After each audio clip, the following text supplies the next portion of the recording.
پروګرام وړاندې کوو فن او فنکار. لیک او راوي محمد اسلم. پیشکش حاجی اسلم آفیشل.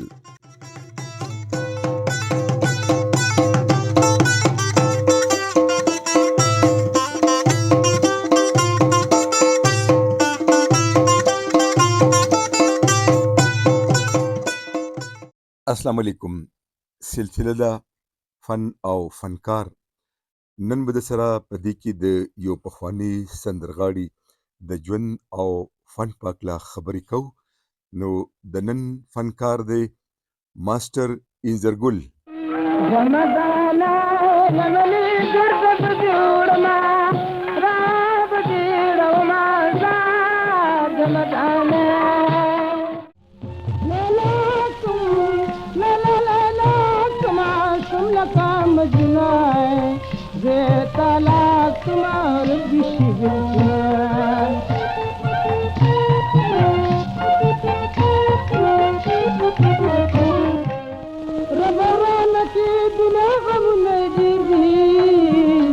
تمام عمر کې نشما خوشاله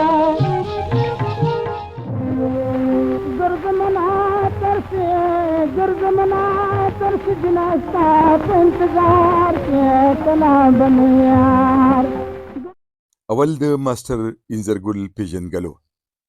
انځرګل د عبدالرحیم زوی دی. د تیرانه د معاش په لټون ماشوخېلو ته راکوز شوي. عبدالرحیم به ډول غږولو. هغه له خدای پاک 3 زامن ورکړي. لومبی انځرګل، ورپسې سهارګل او دریم حمیدګل. ماسټر انځرګل د میر احمد استاد نه په عمر کې 1 کال نیم کشر و. کله چې انځرګل د زلمیتوب په دورشل باندې قدم کېښودو نو د لې او سر سره خو یې غوږونه د وړاندې نه اشنا و. سندرو ویلو سره مینې په سینه کې غځونې وکړي. دا هغه وختونه و چې ودونو ښادو کې به د ټنګ ټکور محفلونه ارومرو کېدل. یو شپه استاد میر احمد خان ماشوخېلو ته یو واده کې د مجلس لپاره راغلی و.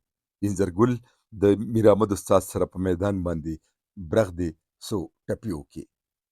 میر احمد استاد هم د انځرګل د اواز نه متاثره شو او ورته ویل زلمیه که خواري دې وکړه نو په دې مت کې به لویه نامه وګټې. په دغه وختونو کې پېښور سره نږدې چابیانو کلي کې شیردل نومې یو سړی و چې باجه به یې غږوله او د فن درزې په ګرده سیمه کې خور و.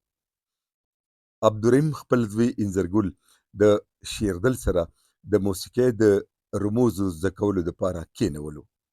انځرګل شیردل نه باجه هم یاده کړه او د فن باریکیانې هم زده کړې. نو بیا یې ځان له خپله یوه ډله جوړه کړه. په دغه وختونو کې به د پښتنې سیمې نه هنرمندان کلکتې او ډیلي ته تلل او هلته به یې په خپلو اوازونو نغمې په تورو ککوړو کې خوندي کولې. ماسټر انځرګل هم ډیلي ته لاړ او په اول ځلې په بانګافون کپنۍ کې دا ټپې خوندي کړي چې ماله د سترګو تاوان راکړه. ملامت یار نخ براغو بخپلو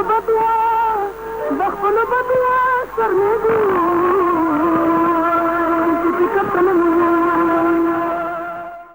کله چې د انځرګل د ټپو دغه ککوړې پښتنې سیمې ته راورسېدو او خلکو په ریکاټي باجه باندې د انځرګل اواز واورېدو نو بیا به جوپي خلک ماشوخېلو ته انځرګل پسې تلل او خپلو ودونو ښادو کې به د مجلس لپاره بوتلو.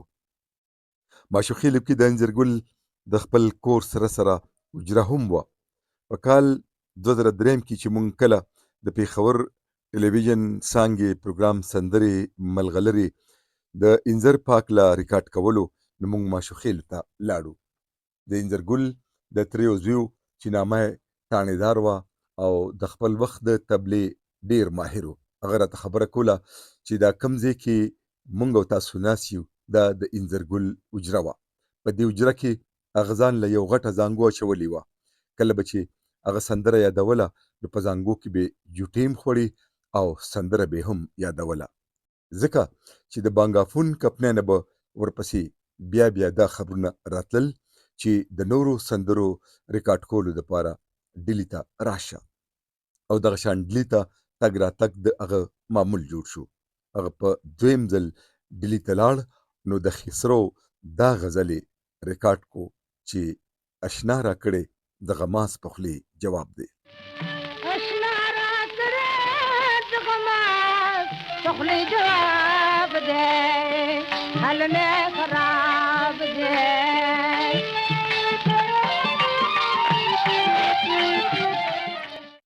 کله چې پېښور ریډیو د نشراتو سفر پیل کړو نو انځرګل هم دغلته به ورتلو او نیغ په نیغه به ټپې چاربیتې او لوبې ویلې. هغه وختونو کې پېښور ریډیو کې د اوازونو د خوندي کولو اساني لا نه وه، ځکه نو د انځرګل کومه داسې نغمه د ریډیو په لایبررۍ کې نشته چې هغه په ریډیو کې ویلې وي. د انځرګل رور سحرګل هم د موسیقۍ میدان ته راودانګل، ولی هغه په دې مت کې د انځرګل په شان نامه ونه ګټله. یعنې نو د انځرګل سره په جوړه محفلونو، ودونو او خادوله او پېښور ریډیو ته هم د ټنګ ټکور دپاره تلو. د انځرګل د ټولو نه کشر ورور حمیدګل هم تر څه حده پورې د موسیقۍ سره تعلق لرلو، ولی هغه کم ساز نو زده کړی.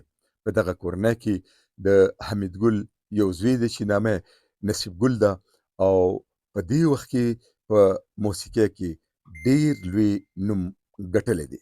د باور دپاره د نصیب ګل یوه ټپه: خدای زمانو زما جانان زما کې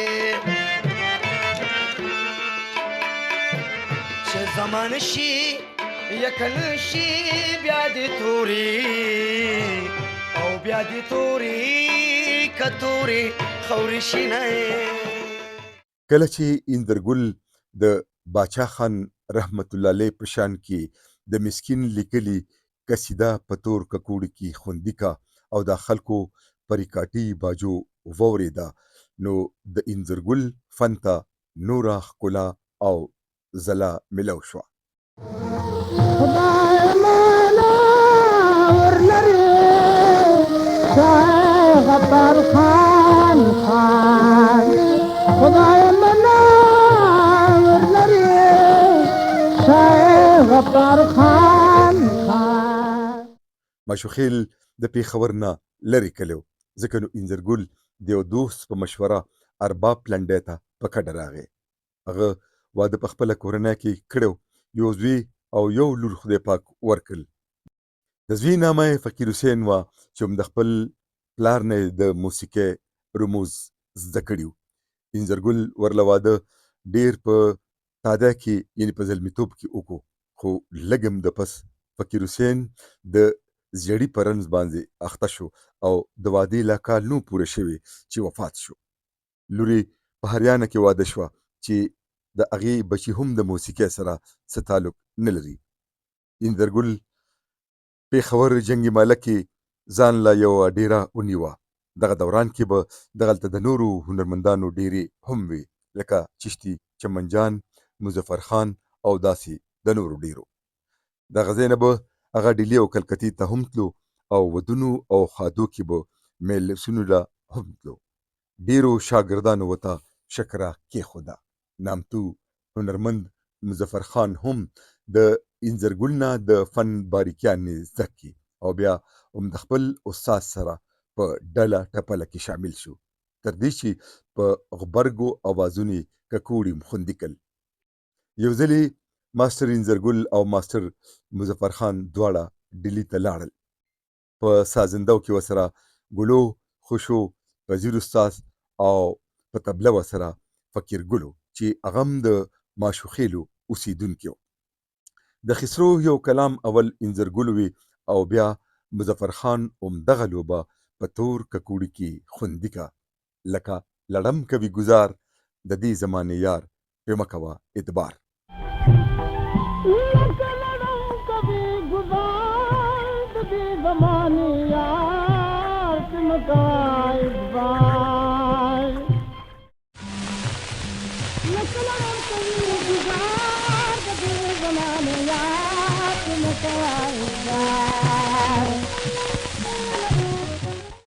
د ماستر انځرګل په ماشوخېلو کې کور اوس هم شته چې ورکې د هغه خوريونه اوسېږي چې هغه هم د موسیقۍ سره تعلق لري.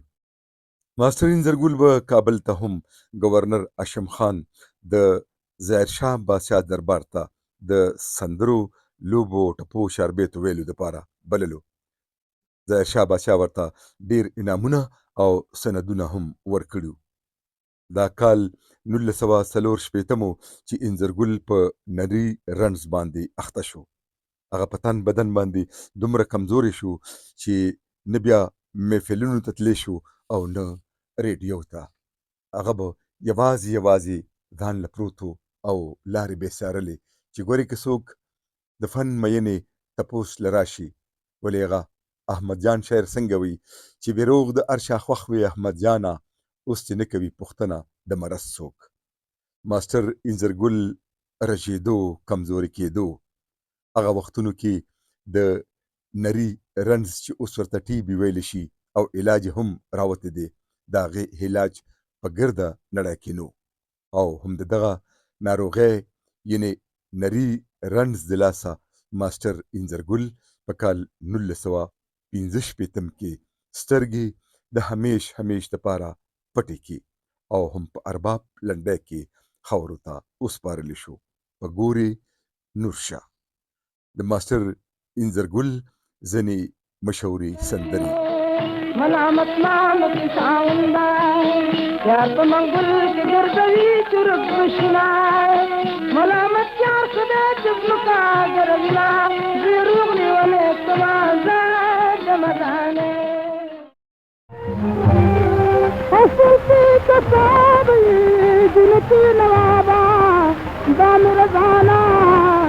دا میرا جان دا چنوگی سرزدار کے کلا دنیار من جانا لبلین جائے روزہ سزات لائے نکوشت دا مارغ سانگی وانگی مائے روزہ سزات لائے باندر نکو سرات پیدا دیو کی سرسو کجند پیغمبر سو